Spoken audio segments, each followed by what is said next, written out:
All right, everybody. I hope everybody's doing pretty good, I guess. I'm jokingly calling this the midweek Hootenanny. I haven't been on in about 6 weeks, at least for one of my own streams, okay? I have, I had different reasons as to why such a delay occurred. Some of it, of course, was because, I had strange hours, between me and family and work.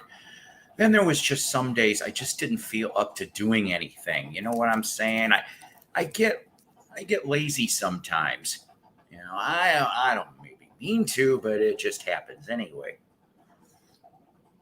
Always powered by coffee each and every time, as we know this before, right? Hi, Tim. You know what? I apologize that I couldn't get on the broadcast earlier today. I had to literally do errands, and got home, I don't know, in the 6 hour. Hi, I haven't seen you in a while either, Slider. But then again, sometimes I don't see myself in a while.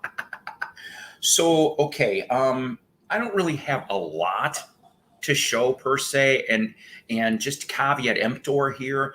This is going to be a short show, 60 to 90 minutes at the most, okay, today, because I have a bunch of other things that I need to take care of. I hope I don't have to do family taxi. I haven't had supper yet. Things all thrown off, okay? So where do we go first? Where do we go first?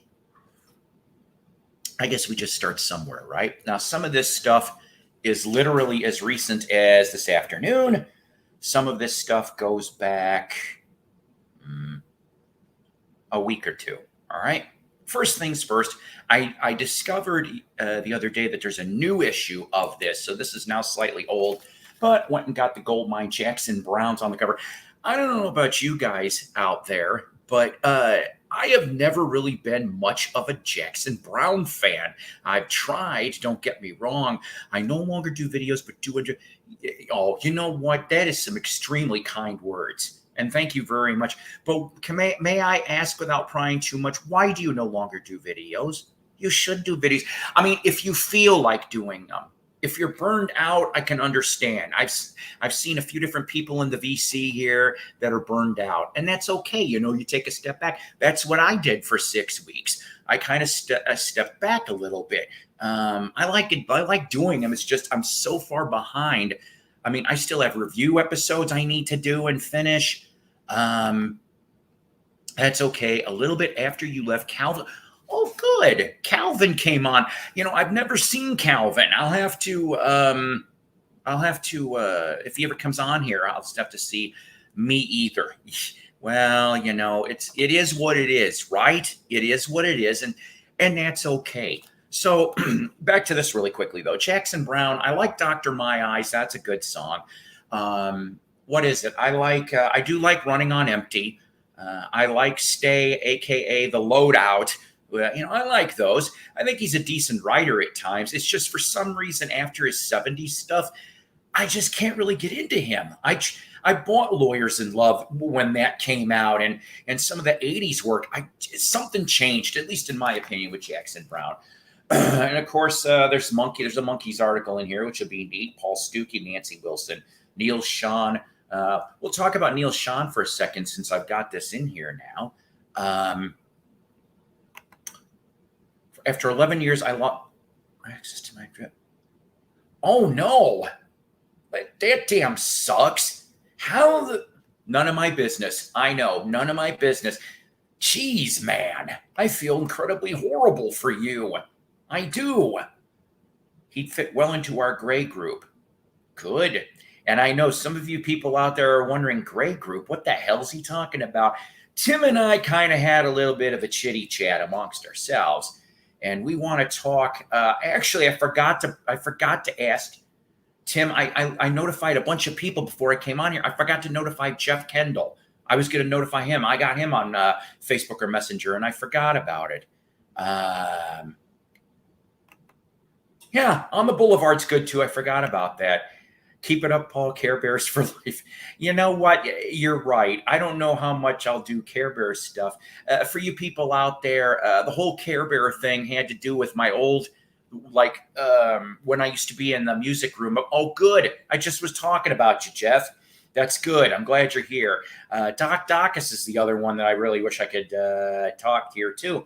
Because, Jeff, I don't know if you'll agree about this at all, but so originally I came up with a name called Gray Gramophone Group. That's what I wanted to call the group. But then Tim kind of came up with a different one called Gray Bargoon Hunters. Now, I think that's hilarious too, for our little Foursquare or whatever, right?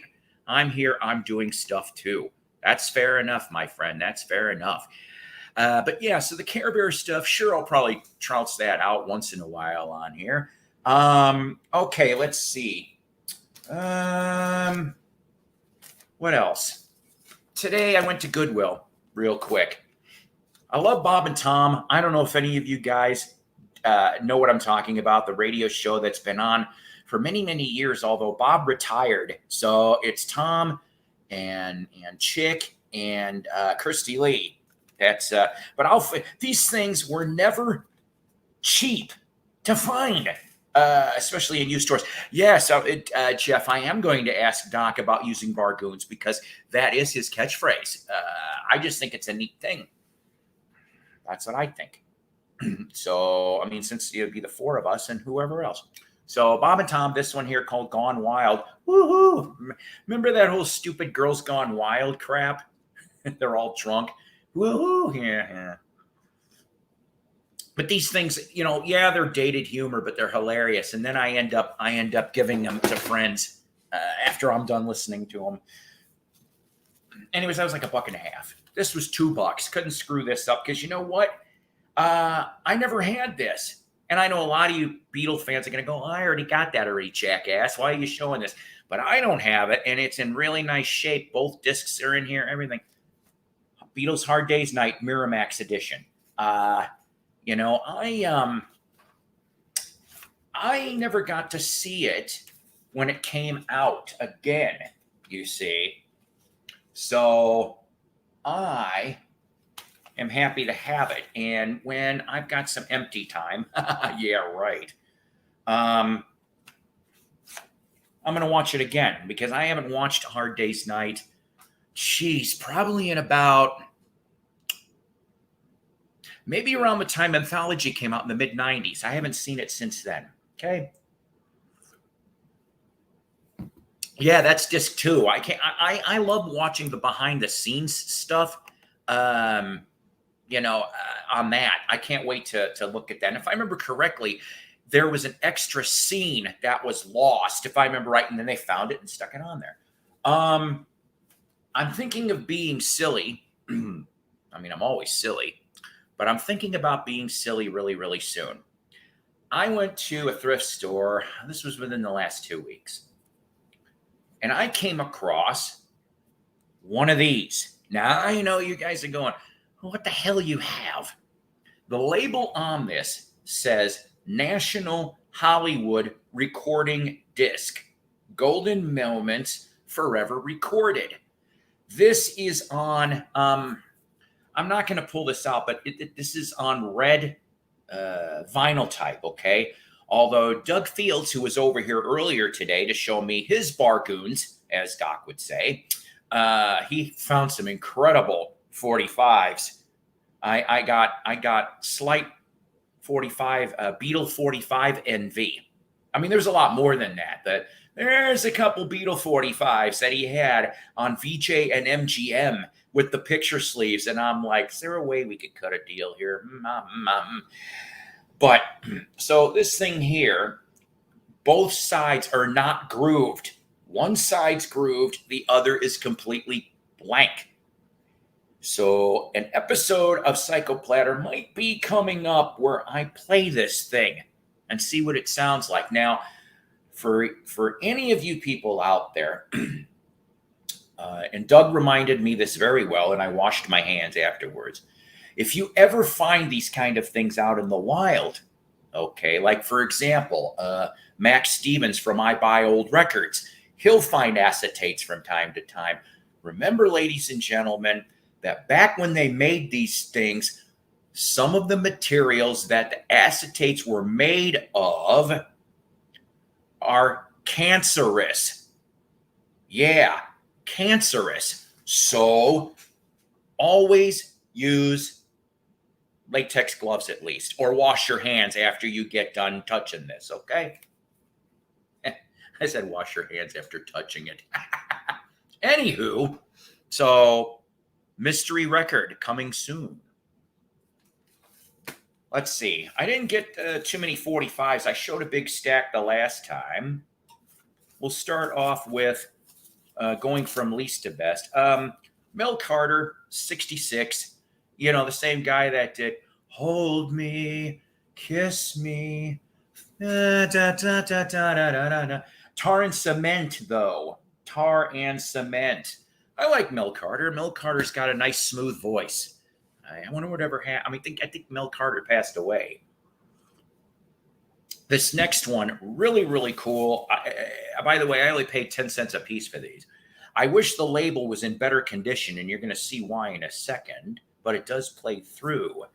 On Chart Records from 1956, see the tear? Sad label tear. Juke Joint Part 1 and 2 from Sonny Thompson. Really cool instrumental here. Real cool, both sides.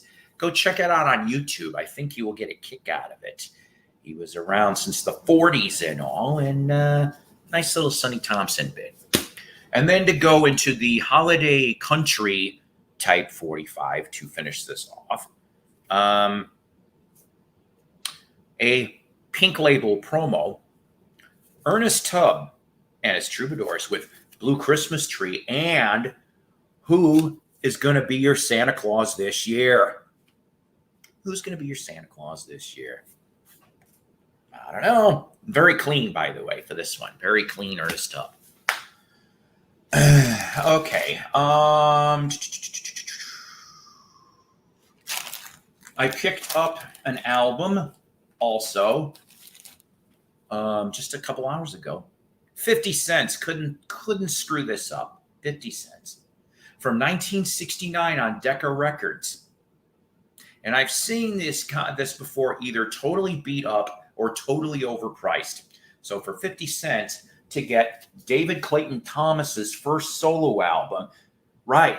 He shortly, a couple months before, was in Blood. He joined Blood, Sweat, and Tears for their second album in late '68. So this is from '69, right? And it doesn't really tell you a lot of info, ladies and gentlemen. It doesn't.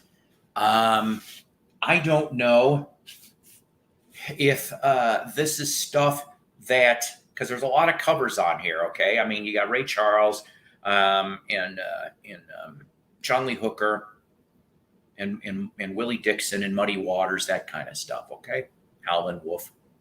But I see that, at least David got one song on this damn album.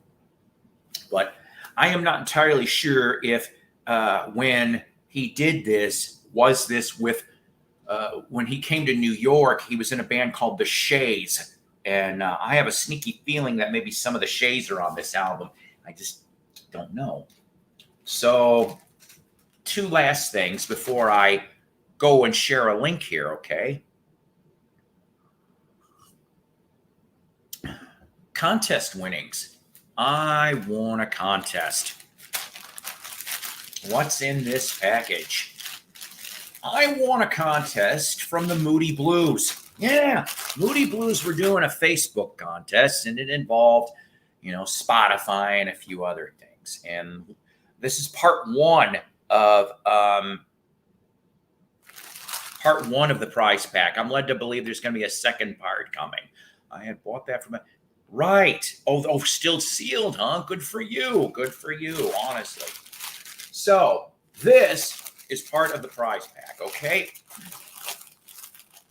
And they asked me for my t-shirt size. So that's what I know what this is. And now you know what this is too. Now, the t-shirt has to do with, it is the 50th anniversary of the 1971 Moody Blues album. Every good boy deserves favor. Every good boy deserves favor, ladies and gentlemen. And so Moody Blues sent me this awesome shirt. It's kind of thin in the fabric department, but that's okay. I like it. And it says 50th anniversary of Every Good Boy Deserves Favor. Their Moody Blues album covers, when they started getting to be psych, were always half interesting because you always were trying to find the meaning to some of that stuff, right? Right. Okay. Last little note of point.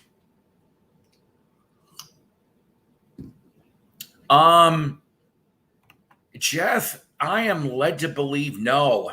I am led to believe that, depending on who you believe on this one, 2018, 2019, whenever they toured last, that was it. Now everybody's also, yeah, that's cute, Tim. That's real cute. So lastly, hey, how you doing? How are you doing, Mason? You know what? I got to tell you, I'm going to throw out a quick little Beach Boy thing, okay? So my buddy Doug Fields ended up getting a plastic tote about this big full of 45s, okay? $5, that's all he paid for. One of the 45s that was in there was a Beach Boys 45, but it was the mid-60s EP 4 by the Beach Boys. No cover, though. Had Wendy on it, had a couple other tracks. I remember that. Chef, that I did not know that. If Graham Edge had to retire, that's a news to me. I'd have to look into that. Sean said they won't tour anymore. Justin's on a solo tour. Yeah, in 2019, I got to see John Lodge do a solo set. He was the second act. It went Carl Palmer's ELP Experience with special guest Arthur Brown from Crazy World of Arthur Brown. Then it was John Lodge doing his set. Then Asia. Then yes, that's how it went. Yeah, Doc, your ears were burning because we, Tim and I, and then Jeff here, how would you feel about our little foursome group and whoever else wanted to be in on it? Originally, I was going to call it the Gray Gramophone Group, but Tim came up with Gray Bargoon Hunters. And obviously, since you pretty much trademarked Bargoon, I don't know if you'd take offense to that, but I figure either one of those names, I think, ought to be when us four are on the same screen. You see what I'm saying? Oh, for health reason. Well, then that's it then. In a way, that's too bad because the Moody's, the last studio album that they put out was in 2003, and it's called December. It was all Christmas songs, and it also happened to be, if I remember correctly, the last album to feature Ray Thomas because he left shortly after. So they were still a foursome by then. And then he retired, if I remember correctly. So last thing I want to show you guys, I went to the Northwest Comic Con last weekend. This is the program here, okay? Oh, is that the case? Is that the case? All right, I already put a dime. I put a dime in the jar because I already said it twice. Bargoon, that's 15 cents. I want to find that one. Oh, the December CD? You probably could actually get it pretty reasonable. Have you seen the video for Go Now on YouTube? Are you talking about like 1964, 1965 Go Now or something more new? So went to the Northwest Arkansas Comic Con, okay, and it was fun. I took some friends. I took my daughter Katie and her kids, and so before I show you what I show you, I promised I was going to do a shout out in my next live stream, and I will. Ladies and gentlemen, if you are into Dungeons and Dragons or similar games like that, okay, I'll have to look, Jeff. Thank you.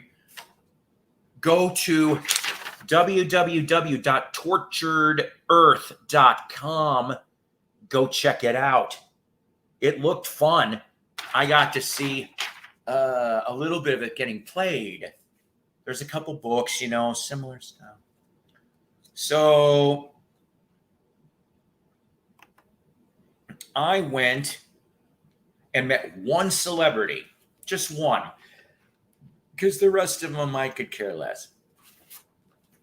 But since everybody knows that I love old school wrestling, I met Jake the Snake Roberts. That's right. 80s WWF. Yeah, I said WWF. Hall of Famer, Jake the Snake Roberts. And you know what? He was pretty cool. He was really cool. Got to talk to him for a couple of minutes. Me and my friend did. And I don't know if I can show this real quick, but I'm going to anyway. Whoever's on my Facebook, I've got Paul Pease on Facebook is what my Facebook is. But let me see if I can pull this up for a minute, shall I? Like I said, if you could see it, great. If not, I can understand.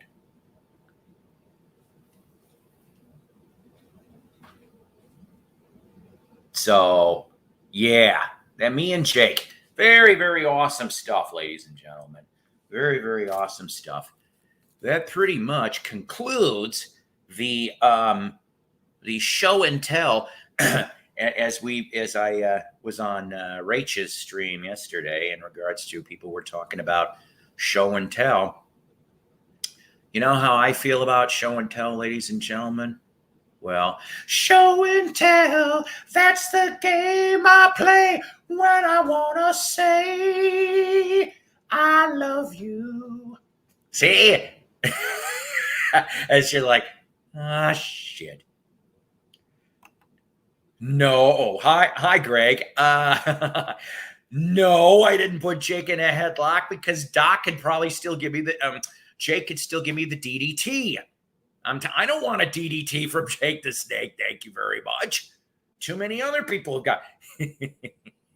You like that, huh? Everybody's like, that. We just got done talking about you, Doug Fields. We did on the Vinyl Grotto. Go sub to Vinyl Grotto, ladies and gentlemen. Go sub to all these lovely channels in the Peanut Gallery, especially this guy, because he goes off and does a bunch of cool shows. Ladies and gentlemen, that is right. It is that time. It is that time. Whoever feels that they would like to come on up, come on up.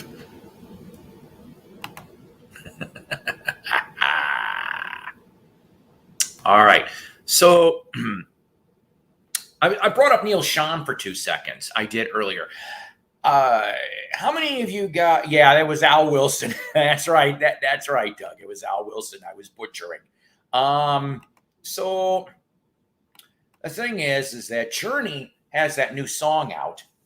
Cherney's got a new song out. Maybe it's been out for a couple weeks now. And ladies and gentlemen, my first guest, who of course is one of the best guests that I've ever had. I said best guests. And so Cherney just got done playing 2 shows, July 29th and 31st in Chicago. They did Lollapalooza. I'm told the concerts went really, really well, and there was a bonus surprise. The surprise is Cherney now has 2 drummers. This is kind of a little unusual. So now you got Neil Sean and Jonathan Cain. That's who you've got for your what do you want to call it? Classic era stuff, right? Escape Frontiers, all that other stuff. Old timers. Right, you got those 2. Marco Mendoza is on bass. Marco is an excellent bass player. I got to see Marco play with Nuge. That's how I first found out about Marco Mendoza. But he is another one like Rudy Sarzo, who we'll touch on Rudy in a second too. But Mendoza plays bass, and then you have, like I said, 2 drummers. You've got Michael Naranda Walden. He is drummer number 1. Drummer number 2 was announced literally hours before the Chicago dates, and he rejoins the band for the first time in a few years, Dean Castrovano.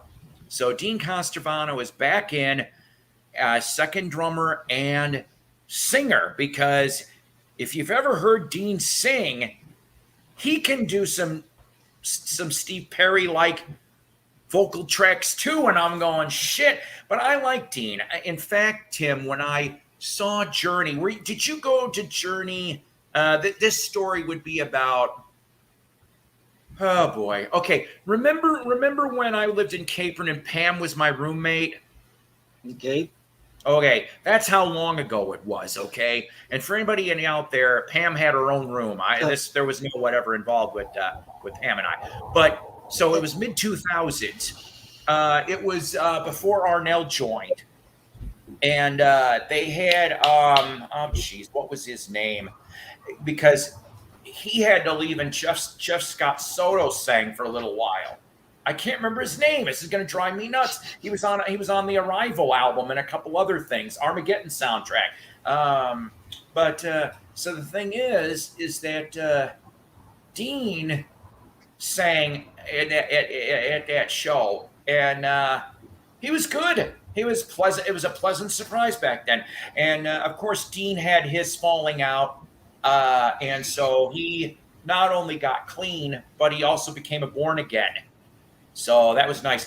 And look, here's our head Bargoon hunter. That's 20 cents now. Dockets, ladies and gentlemen. I was going to ask you if they're going to do like Def Leppard with the two drummers and throw the drumsticks back and forth. I didn't know Def Leppard had two drummers. They did when I saw them in '86. That's odd. See, I didn't. It's always good to hear it.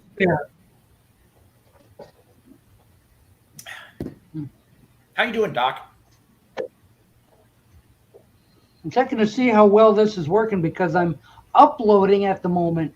Oh, okay. So sometimes when you're doing two things, it drags down the broadcasting. So understood. How am I looking?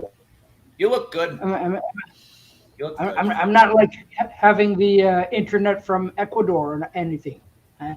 Yeah, I think I got Belize today. Somehow the internet gods have smiled on me. I have Belize internet. Nice. And so the other thing that I brought up very quickly, and it was done in a press release a few days ago, Tim, is that Rudy Sarzo has now rejoined Quiet Riot. Yeah, I saw that. That'll be effective January of 2022. But of course, a lot of people were bitching about this, even on the announcement. And of course, I'm not kidding when I say probably a dozen comments were, well, hey, who's gonna be the bass player of the Guess Who now? And I'm going, oh, don't start that shit, because that's what he's been doing for the last couple of years. He jumps from band to band to band, and you know what? That's his thing. Okay, he doesn't stay too long. So okay, he technically, and Tim has corrected me on this a little bit, and so did others, that when Chuck Wright will still be there through the rest of the year. Chuck Wright was on Mental Health, I think, most of the record. So technically, the only original member of Quiet Riot was Kevin DuBrow. And after everyone left, then Benelli comes in, and then it was for Rudy Sarzo and Carlos Cavasso. Now, there's a rumor going around they're trying to get Carlos back, but because there is a minor hiatus with Rat, they were going to attempt to reunite this year, and it was going to be all the members, obviously, minus Robin. That's where Carlos was going to come back in, like the Infestation record from about 10 years back. It was going to be that lineup again. After all the lawsuits between Bobby Blotzer and the rest of them, I'm like, whatever. I personally haven't seen Rat. I never got to see him. I heard Piercy doesn't sound that well as of late. A lot of these singers are not sounding really good.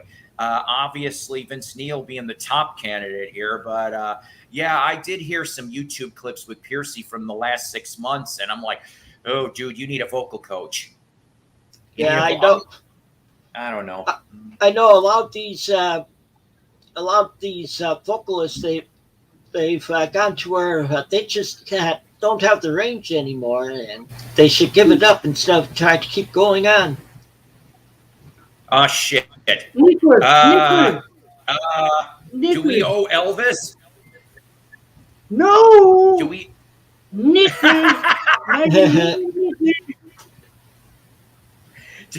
So we don't owe Elvis anything for this.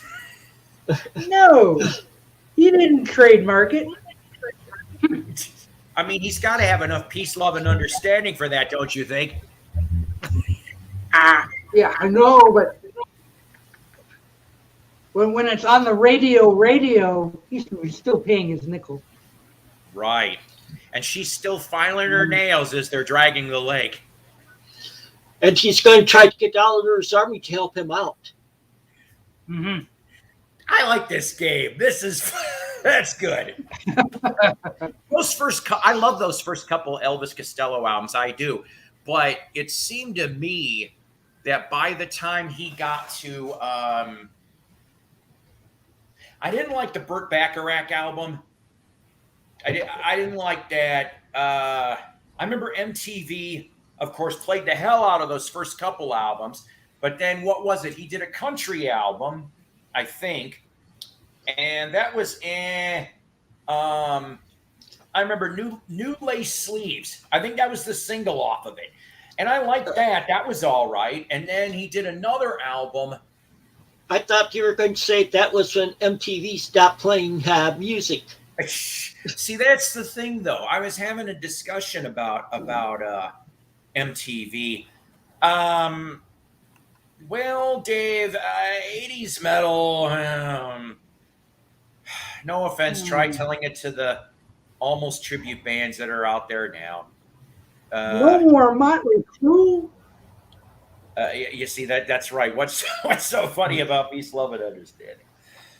And VC Drama. No shit. I do not like VC Drama, people. I don't. And the thing is, anybody that comes over here to Psycho's Platters, okay, anybody's allowed here as long as everyone behaves. That's all I give a shit. Okay, that's what I say. Just like with mine and that, they don't bring the VC Drama with them. That's right. Yeah. That is right. And maybe that's the reason why I don't have a hell of a lot of people. Some days we have had up to 24 people watch this show. And for me, I like that. I know it's not Rachel or Joe Mayo numbers. I understand this, okay? Because they've been doing this longer than I have, you know, and there's different audiences for that stuff, you know? Yeah. I scrape to get to 20 sometimes. Huh? I scrape to get to 20. Yeah. Sometimes. Yes. And I mean, okay. So currently, I'm just throwing this out there. Currently, I'm at 746 subs. I've been that way now for a couple months, and I'm like, whatever. That's fine. I'm not out to.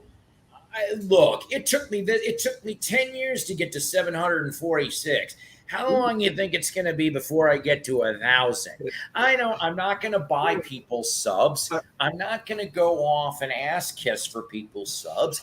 I'm just me. And if I get to 1,000 eventually, so be it. But somebody else threw out there, and for some of these channels, there's not going to be a problem. Okay, but there's a secondary condition I didn't know about. And I think it was Groovy Lisa that told me this. You have to have 4,000 watch hours. Now, I don't know how you can figure that out. I really don't. I mean, I know there's the analytics and stuff, but I don't recall ever finding that statistic. But I'm like, you know, it is what it is. Drama does suck big time, Greg. You are right. I try to stay away from it. I want to talk about music, and I was going to say I have now up to a whopping 157 subscribers, and that's good. That's good. And I'm going to tell you though, you should have had that number way before now. But I'm glad that certain people were able to put you on their streams and promote you because we believe in that. You have an interesting show, just like Doc's got. I miss your broadcast half the time, Doc. I feel bad about it. It's like my hours don't jive stuff. I know. Well, shame on you. I know. I might be doing for you. I might be doing something else also after the last Adam Sneeze show, because I made a comment that if I did a show, it would be all 70s deep tracks.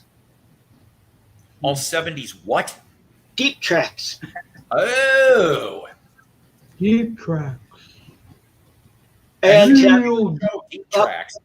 both him and Tim Allen were telling me that I should do it. Like do it on Mixcloud. That'd be all right. Yes, Jeff. I actually, if you're talking about, I think was in the last 48 hours, I did watch that show. In case anybody did not catch it, rest in peace, Bobby Eaton, half of the Midnight Express. They're all going. They're all dropping, guys. It sucks. I mean, I know we're all old. We're getting there. I mean, let's face it. Look at how many musicians we've friggin' lost in the last 6 to 8 weeks alone. It's crazy. I think I shared one of the Fireballs died in the last couple of days ago too. And can't forget the last Cricket. What? The last. Isn't that what you told me the other day? No. You had me nervous for a second. In case nobody caught this, Joey Ambrose, the sax player for Bill Haley and the Comets, he was the last original Comet. Now, what I mean by that is the one that was on Rock Around the Clock. He was in with them for a couple of years, the last one. And I got to see Joey. It was Joey. There was three of them. And I missed seeing a fourth one by about a few months because he retired early, Francis Beecher. I missed him. But it was, God. They all were wailing. They were in their 80s, I think, almost. But yeah, Joey Ambrose, the drummer Richards was Dick Richards. And then Marshall Little. Those are the three that I got to see. And they were on that record.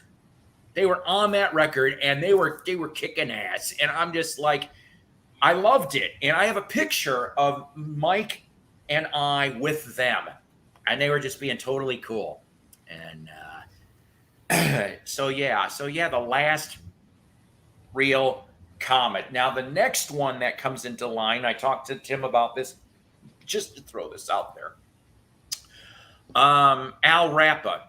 Al Rappa is 1959. He was on 59 to 69.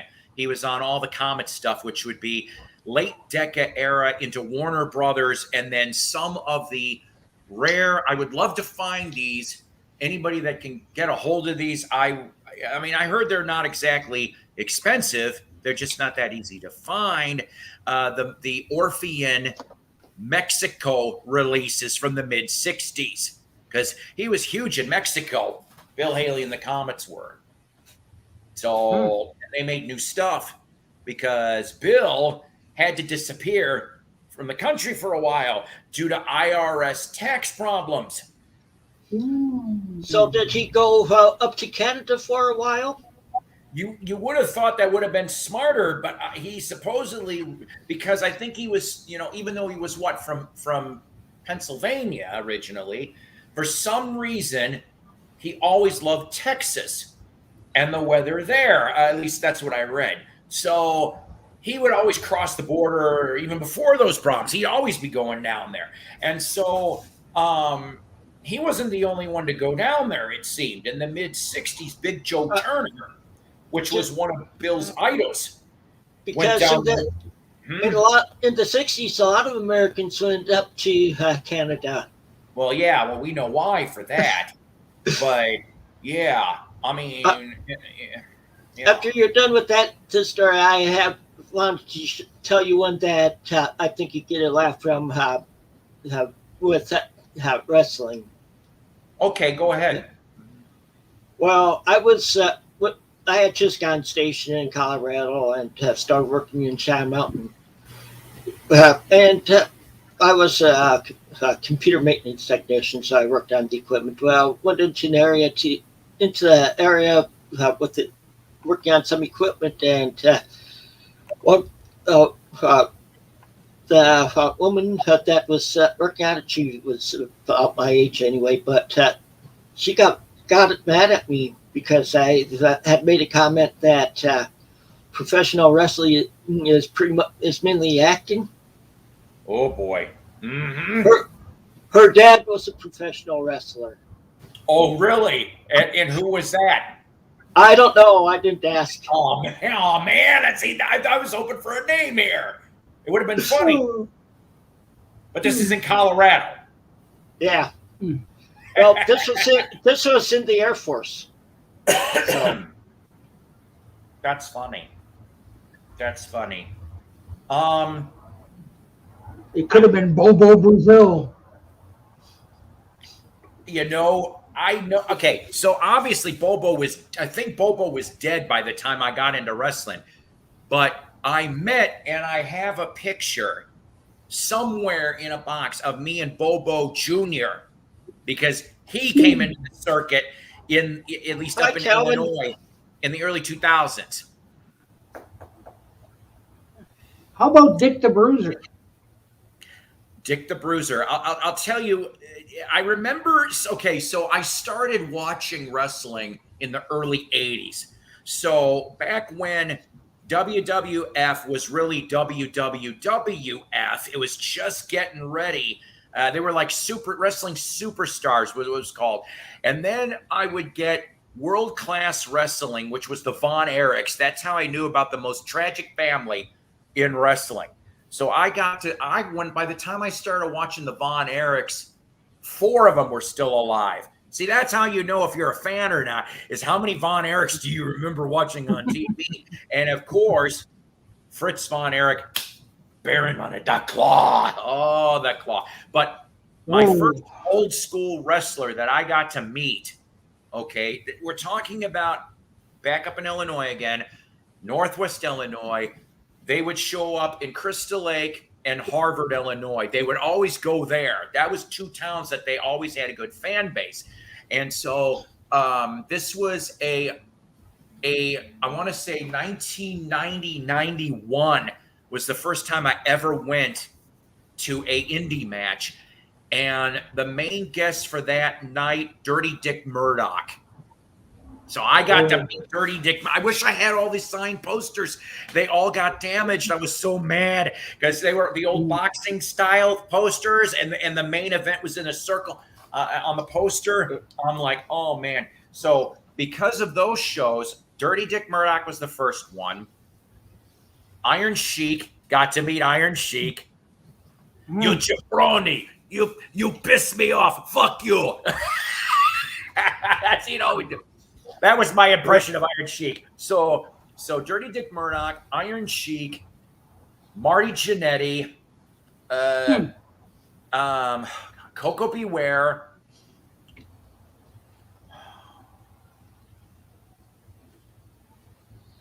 Doink the Clown. No, but that's funny. I have a story about that, but I'll tell you the shittiest wrestler, and he really was a shitty wrestler, but he's known for something.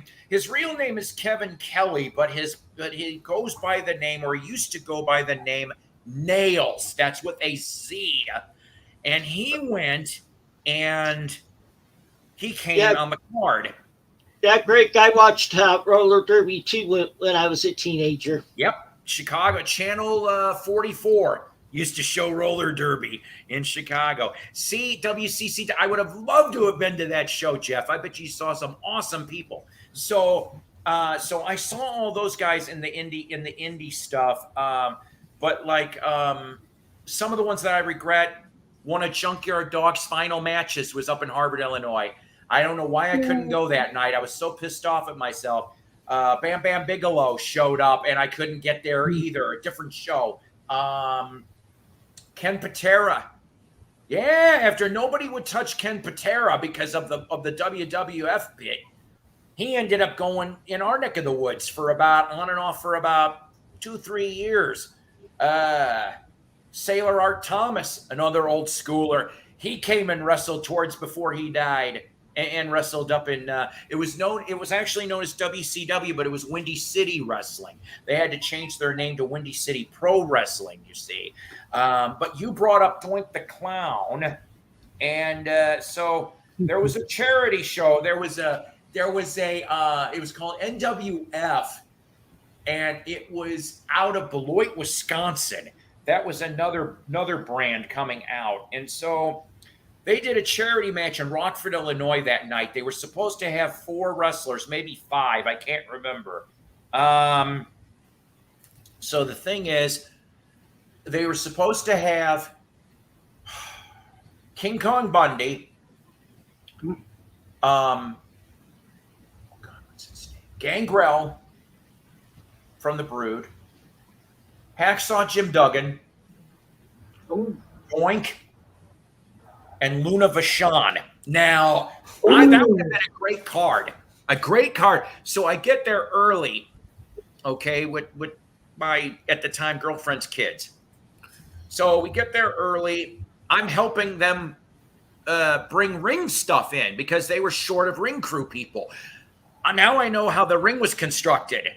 And I'm telling you now, you have to have a little bit of muscles to be able to move that. It was steel posts. And some of it was, the undercurrent was steel also, along with, I saw it was plywood mat, plywood. They were like 5/8 plywood. So there was like layered, and then you finally get the mat, and then they string it in there. So it's all tight.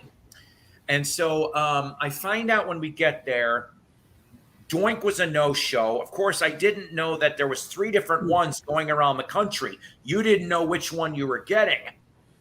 Ooh. Because only one was real, and the other 2 were hired out to do this by him. Kind of like Ronald McDonald. You didn't know. Yeah, there you go. Steve Bourne, if I remember correctly, was Doink. Matt Bourne, I don't know. I'm getting the name wrong. But so he didn't show up, and I didn't know this at the time, but Gangrel was married to Luna Vachon. Okay, so Luna Vachon was going to be the manager while Gangrel was doing the match. Luna was really, really sick. It's what Gangrel said to us after everything was all over with, that she was sick and holed up in a motel room in South Beloit. That's where they stayed that night. And just so a little bit for me. Yeah, so it's like Hacksaw was awesome, 2x4. Oh, with the big flag. His stomach was distended because, and I didn't know this at the time, this was his first wrestling match back from the stomach cancer operation. He did good. Gangrel, on the other hand, didn't do so good. In fact, one of his teeth popped out. One of his caps popped out into the first or second row. Because I saw something fly back real fast. I'm like, what the hell? And it's some gum and a piece of gum. Yeah, I'm like, well, what the hell? So Gangrel, his back was hurting after the whole thing. He's like, and he kept muttering under his breath, I think I came back too early. And I'm like, because he had to have back surgery too. It was like all these people.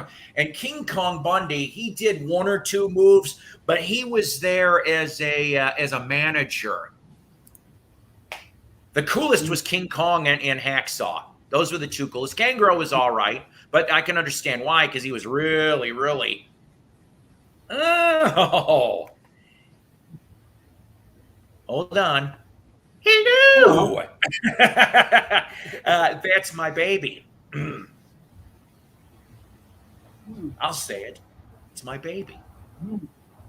So, yeah, sounds like everybody was banged up is right. They were all banged up. It was like a human pinball machine.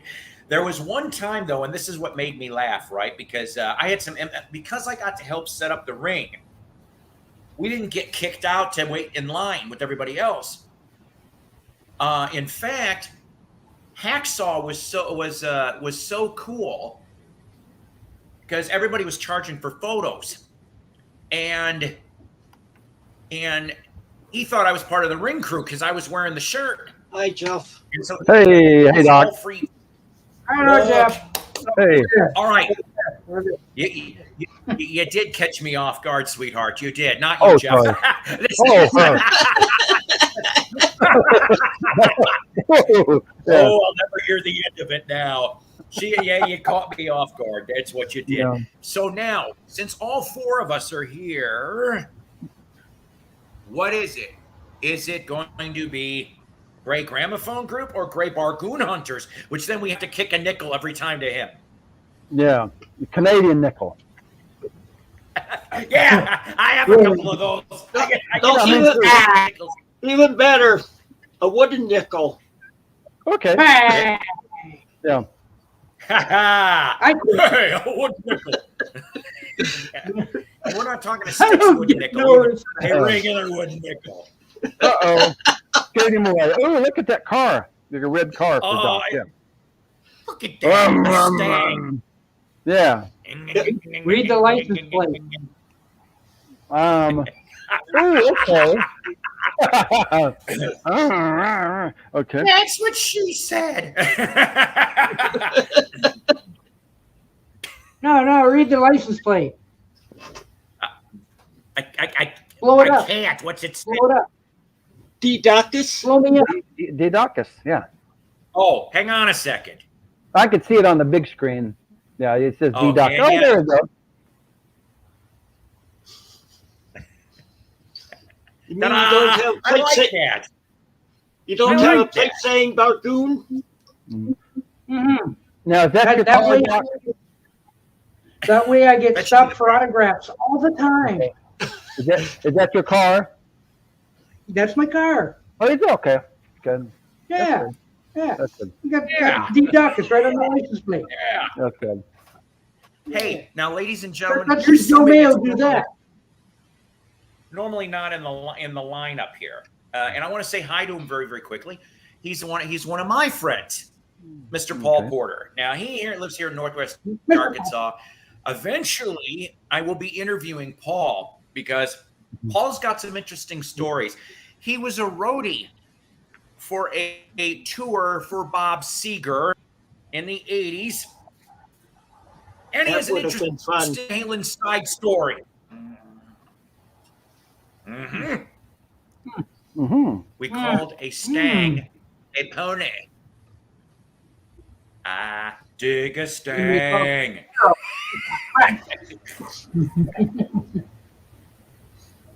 And we call that Challenger a Oh, wannabe. man. I'll tell you, ladies and gentlemen, such fun. See, even he said the favor. Everything was cooler in the 80s. Let's face it.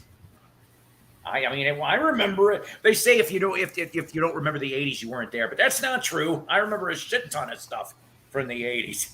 I do. I was there. Man. Yeah, and now, like here in Illinois, the stuff people would do in the 80s is legal. Mm-hmm. That's right. That's right. But there's some things that should be illegal, and that is drinking Poon Farm and Mad MD 2020. That should never be That's legal not good. or ever clear. Mm-hmm. What? We used to substitute Everclear for vodka and in a drink called Strip and Go Naked when I was in college. Mm-hmm. All right. What else was in that? What else was in that? Frozen lemonade and a touch of beer. And that one time I made some when I was stationed over in Germany, so we used German beer in it. So it was Strip and Go Naked with some head.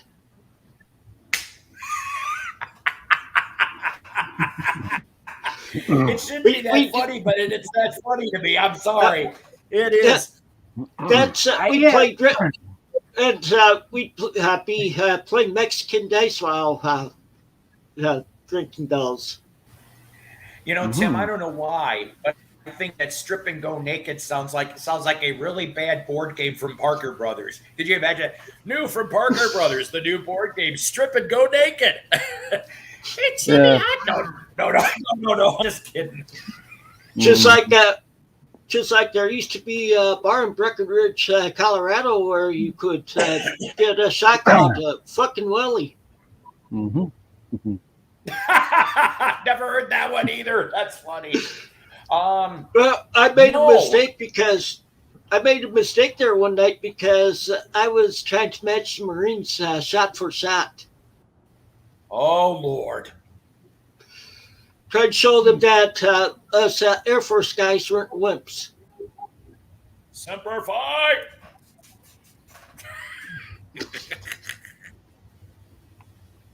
Five. Boone's Farm.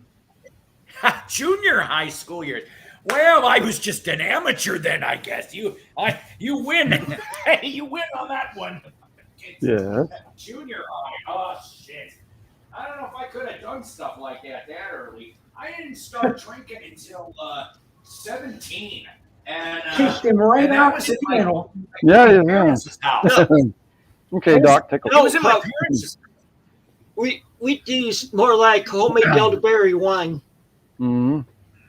Oh, there you go. homemade stuff. When we had the school kind of like the party, Halloween party, a Christmas party, we used to put Everclear in the punch. We watched the teachers get sloshed. Oh, Everclear. Really. Mm-hmm. That stuff was like rubbing alcohol. Yep. Oh. Ooh. Man. Mm-hmm. Back to Vinyl Kicks' question real quick. I know I didn't get the George Harrison reissue. I don't know if I want to. And the reason why I say that is because I had the original triple album 1970 release, which I enjoy, but I also have the 2001. I picked it up I picked it up at a Goodwill. It was in a damn Goodwill a couple of years back in the box in nice shape. And I'm going, it was like $2. I'm going, holy crap. So I picked that up and I'm waiting for the word. Shortly after Bargoon. Yeah. And then I got same place, same Goodwill. About a couple weeks later, somebody dumped the box edition of Brainwashed, and I grabbed that up for that one. For some reason, they labeled it for $5. I don't give a shit. I paid $5. Yeah. Well, that's all right to my Bob Dylan bootleg that I got for under a dime. Got it in one of those boxes I get that half price books. Right. Oh, yeah. Right. Yeah. Was that the Great White Way? Great White Wonder? What was it? Seems like a freeze out. Oh, yeah, that's right. That's right. What was it, live or basement tape stuff? Do you remember? First side's basement tape, second side's live with the band. Oh, there you go. Here's my obligatory bad Bob Dylan impression for 2 seconds. Oh, no. I've heard it plenty of times. I know. Leopard skin pillbox hat. Didn't you? Yeah. How does it feel to be on your own, like a rodent stoned? Yeah. A rodent stoned. I'm looking for the gong. Yeah. Bang. Well, did somebody steal that? Or did somebody steal the gong, or did Doc sell it for a bargoon? Hurry. Oh God. Ding, ding, ding, ding, ding, ding, Ding, ding, ding, ding. Yeah. 30 cents. Anywho, what was it? John Bonham's gong, Peter Chris's gong, Carl Palmer's gong. Oh no, Carl Palmer's here. Carl Palmer's alive. Peter Chris. Carl's with us. Palmer When is did alive. Peter Chris die? Yeah, I didn't say they had to die. I'm just saying you took the gong. Oh. Was it Chuck Barris's gong? See, Chuck Barris's gong. Was it Chuck Barris's gong? What was it? Feel nothing more than feel. He's gone. No, but anymore, they just need more cowbell. Yeah. That's right. Mm-hmm. Who was the first musician that broke off the Gong Show and made and was semi-famous? Anybody want to guess? We should know this. This is in the country Yeah. vein. Country vein. Country. Okay. I was thinking like Paul Rubens or something. Now, Yeah. you would be correct in the acting category. Paul Rubens was on the Gong Show, but we're talking music. Yeah, well, that was the first thing I thought of until you said country. Yeah. So, One Okay. last second. Okay. This would be like in the 70s. Correct? Boxcar Willie. Oh. Oh, really? really? Yeah. Boxcar Willie. Go look it up. There's the clips on YouTube. Boxcar Okay. Willie. And we used to always see ads for his records on TV. You know, I thought about you today, Tim. I should have bought it too. I came across this weird various artist. It was not on a K-Tel or Ronco. It was something else. Brooksville. Mhm. That's one of those used to do comps. one of those K-Tel wannabes. Yeah. Yep. Never Oh. heard of him. Okay. Oh, Paul, It was- did it you was want me? Go ahead. It was where I got Oh, this. that. Okay. Yeah. Yeah. Did you want me to tell What you were you gonna about say, me Jeff? going? Did you want me to tell you about my trip to Dallas watching a world-class show? Yeah. Okay. Here we go. It was a Friday night. I had an MG little two-seater, and I just put some clothes and went down to Dallas. Went to the Sportatorium, and it was like an old club. It was all smoky and just like, ugh, it smelled of bad sandwiches and whatever. And I went in there to the seats. What I can remember about the show, Iceman Parsons was on the card, and also Brian Diaz wrestled. Now the main event was Kerry Von Erich wrestling Buddy Roberts of the Freebirds. Oh, that would have been fun. Yeah, That would have been fun. yeah. This was 1983 before he won the world title and before he lost his foot and everything. And so you had a run in by Terry Gordy, and then I saw Sure. Kevin run in to save Kerry.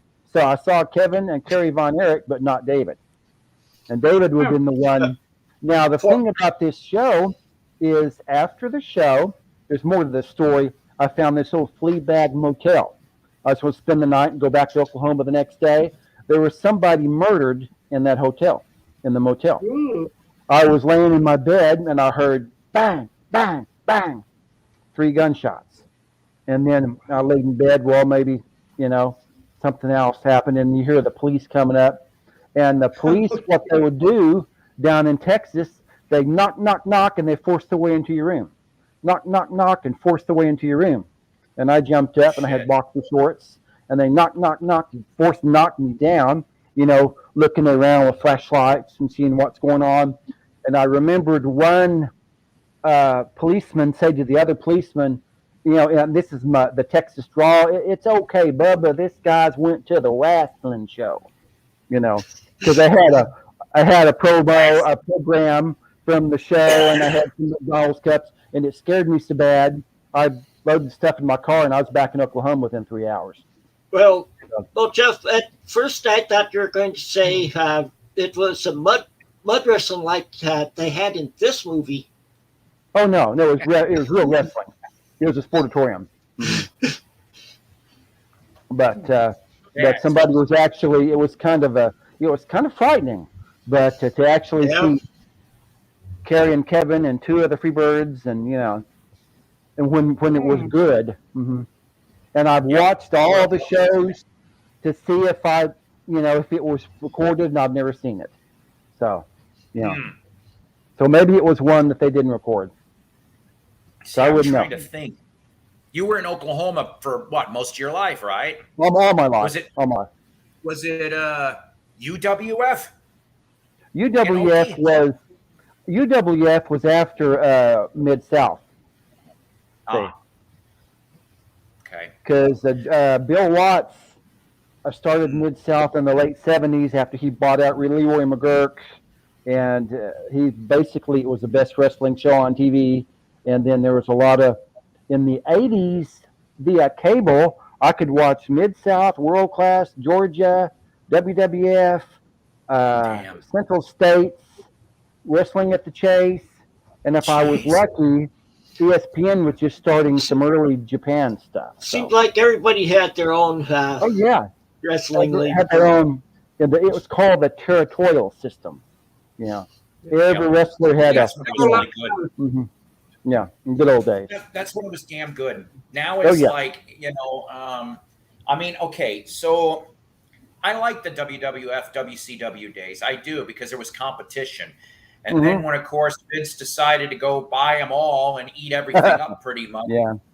Now I'm hearing, and like I said, I have to declare ahead of time here, this is alleged, this is not fact. Mm-hmm. There has been rumors and talks and stuff that possibly could Vince McMahon have beginning signs of either Alzheimer's or dementia. That is what they have been talking about for a few weeks.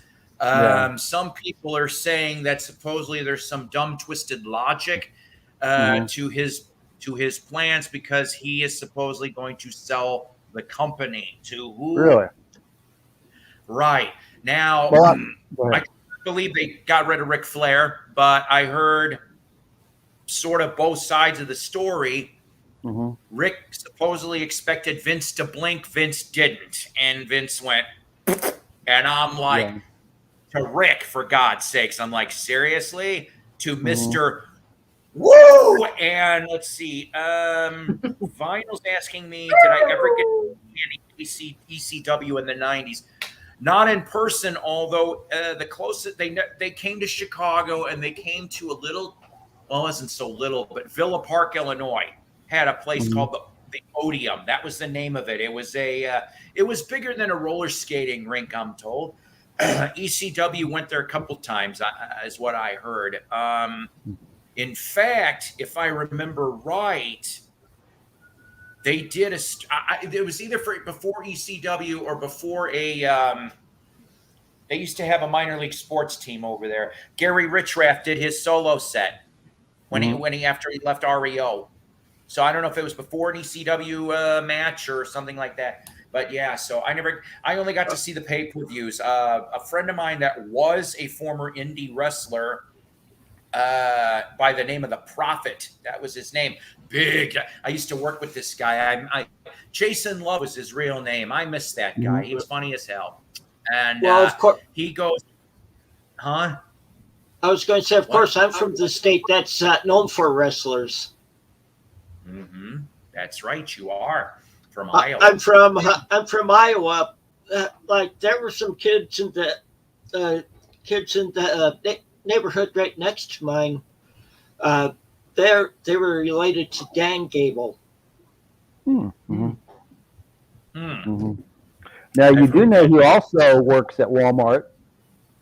I've heard that Nicola Roberts works or has worked at Walmart. Baby doll. She's worked at Walmart. No kid. Yeah. I don't know where, but I read. Kid. Yeah, she's working at a Walmart, or did, That's funny. That's funny. And the last time, oh God, what was it?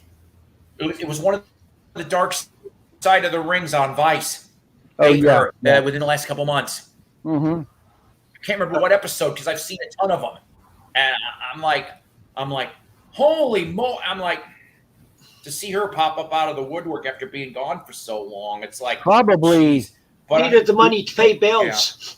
Yeah. There was the one about Jake the Snake's dad, Grizzly Smith, perhaps. Oh my God! Yeah, I didn't know about that. Yeah. Oh, I didn't know about that, and I didn't know that not only Jake, but Sam Houston and Rockin' Robin. I'm going. I did not know they were all in. And Jake and Sam Houston was married to Baby Doll too. That's it. It was the Grizzly Smith episode. That's why. Yeah. Mm-hmm. But yeah, so it's just like I'm so glad to see that Jake is in AEW, and I don't know if anybody out there watches AEW. I've been watching the clips. I don't have cable. It's on TNT channel. So they've been mixing new guys and legends, and Jake is an enforcer. So is Arn Anderson, and I liked Arn Anderson's style. So I'm glad that he's involved too. Somebody, Gold Dust was there for a while. So was Sting. Oh, Sting. Sting's coming in a couple of weeks, but I don't have the money. I don't have the money to go see Sting. I'd like to. He's gonna be in that crow outfit all day. Taking pictures. Is he going to bring the rest of the police with him? Yeah, that's exactly it. That's right. How much does it Every cost? breath you take, every move you make, he'll hit you with a baseball bat. Yeah. Well, plastic. What was that, Doc? Yeah. How much does it cost to see Sting? I don't know. Well, okay, so I want for Jake, it cost me $60 for an autograph and selfie total. So it was $60 for that, okay? Well, the money went to some charity. I can't remember which. Okay. And then with Sting's doing the same thing. Like a little bit of the money's going to go to charity. But it's an autograph. I mean, you can get them separate. I just like taking pictures with these people. So an autograph and a selfie combined for Sting is $100. Ooh. Okay. I could have bought a Harrison set. Two of them. Yeah. Yeah. I only charge $15. And I know some people out there are probably like, well, screw it. I wouldn't pay any. You're right. I got free autographs over the years too. Even when I went to a couple WWF house shows. I did. The last one, I won a radio contest from the X in Rockford in the mid 2000s. I got to see Chris Benoit wrestle, and I'm glad I did. I don't know, I don't know how you people feel about it, but I think there's more to it than meets the eye with Benoit. Yeah. I think he was murdered. I really do. And it's a shame. I don't know. And it made it look pretty. I got Norm Abrams' autograph. From This Old House. Oh, yeah. Right. Okay. He I was like that show. When I was living in Iowa, he came to the Menards area giving autographs. Oh, nice. Nice. And I did tell you who was in a bar that we were at for the pub crawl at my 40th class reunion back in 2018, didn't I? No. We went into the bar I was talking with some of the people I graduated with. My wife was over by the bar getting something, and all of a sudden that lady came up by her and was talking to a guy that was by her, and the lady went into the next room, and my wife said, "Is she?" He said, "Yeah, it was Mayim Bialik. From The Big Bang Theory." I mentioned her because there's because on the news tonight. They've selected two hosts for Jeopardy now. The big one is CEO or whatever, but she's going to be doing some shows and for some of the spin-offs and stuff. Huh. Okay. They never asked me. I thought that LeVar Burton was going to do it.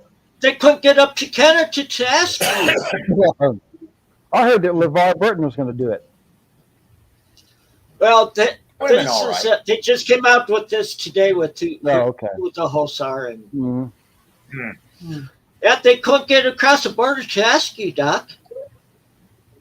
I feel slighted. Yeah. Yeah, you thought you were the best one to replace another Canadian, right? Perfect. It would only I make mean, sense. perfect. It does make sense, you know. So, Well, see, you know, I God's got feel them up there. you're wrong. Just as well. Yes. You know, Doc, you do look a little bit like on YouTube. They have a show called Calgary Stampede Wrestling. It's a Canadian wrestling league, and you look a little bit like the host of the Calgary Stampede show.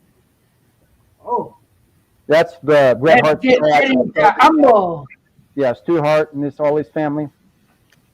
Of course, with this look now, he'd be better. Like he looks a little more like a lumberjack. Yeah, a little bit. Mm. Mm-hmm. But I haven't heard him sing the lumberjack song. So my roommate Pam, who Tim's met, that was living in my apartment in the mid 2000s, she was a female wrestler down in Florida. Okay, I didn't realize that. Yeah, I didn't. Most people didn't know. She really didn't want to let on to it too much. But I don't know if Pam's even alive anymore. I seriously, she trained under, and I know this is an old schooler, Adrian Street. Oh yeah. Oh, it wasn't Adrian Street, Miss Linda. Yeah, I thought that was his wife, yeah. A dark-headed girl. Right down there in Florida. So really, she told me that not only was Adrian an ass, she said, "You want to know who was a bigger ass than Adrian?" And I'm going, "Please tell me." She goes, "For a little while, we had down there in Florida, Jim the Anvil Neihart." And I go, "I heard stories about Jim. That doesn't surprise me." And he's like, "Yeah, he kept trying to insult me." He goes, "But something about he was drunk, and she was gonna drop a takedown on Anvil." And I'm like, "You should have done it just to make him humble." But yeah, so those are the only two that she ever mentioned to me. But she did bring up one of the Hearts, but one of the younger ones. You know, there were so many of them I couldn't even tell. Yeah, I want to say Bruce, but I'm probably wrong. The Bruce is one of the older ones. There's Bruce and Keith and Brett and Owen, and those are the only ones that I know of. Yeah, I want to say it was like Bruce or Keith was one of the ones she mentioned, and she said that one was okay. But I remember Adrian Street. He wrestled in Florida a lot, and he wrestled briefly for a time in Mid-South. He won the Mid-South television title by kissing Terry Taylor on the mouth. And then he wrestled in Memphis and some other areas. It's on an episode. He kissed Terry Taylor straight on the mouth and won the Mid-South television title. So I've been like, it's for all to see. I've heard she'd have the immediate reaction of just smacking him. So you knew her then, Miss Linda. Okay. Well, she's with him. She's with him in almost. You find Adrian Street, and she'll be with him on YouTube. Yeah. Isn't she the one that had the cats that pissed you off? Huh? I remember you had one of your roommates had like some cats that had shit all over. That was Chris. That was Dale and Chris when they lived with me. That cat. Oh, we won't go there. We won't go there. All the little treasure nuggets. No, I won't go there. But yeah, so I hate to do this to you guys. I did say this was going to be a short stream. I'm going to have to wrap this up because I have to take care of some family stuff. I appreciate everybody. I know, but you know what? This is my first stream in 6 weeks. I wanted to get on here sooner. I was on Tim. I was on a couple of Tims. I was on I was on one of Rachel's. I was on somebody else's. I can't remember who. I think I was even on one of yours for 2 seconds, Doc. I think I was this week. I was on No. Doc's I was on Doc. So was it last Wednesday where it went for 3 hours? Yeah. Mhm. That was a fabulous screen. Yeah. That had everything. So Everything. Well, he got me on to help rescue him. Mhm. it wasn't until the last hour that when we were watching bad Star Trek movies. Well, no, I'm talking about the beginning of the two people you had on. Mason and Who was the- Van. Van on Wheels. Oh. Oh yeah. Oh, Okay. well, there you go, right there.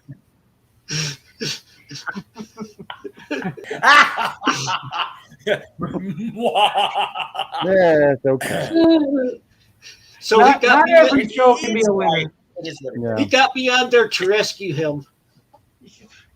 Yes. Oh, Van on Wheels lost his connection.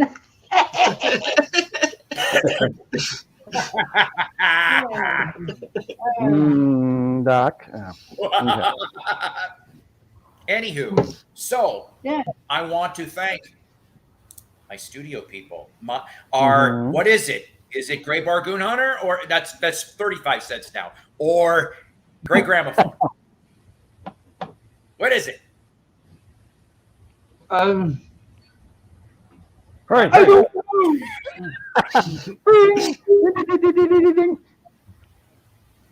Well, there's cash to be made.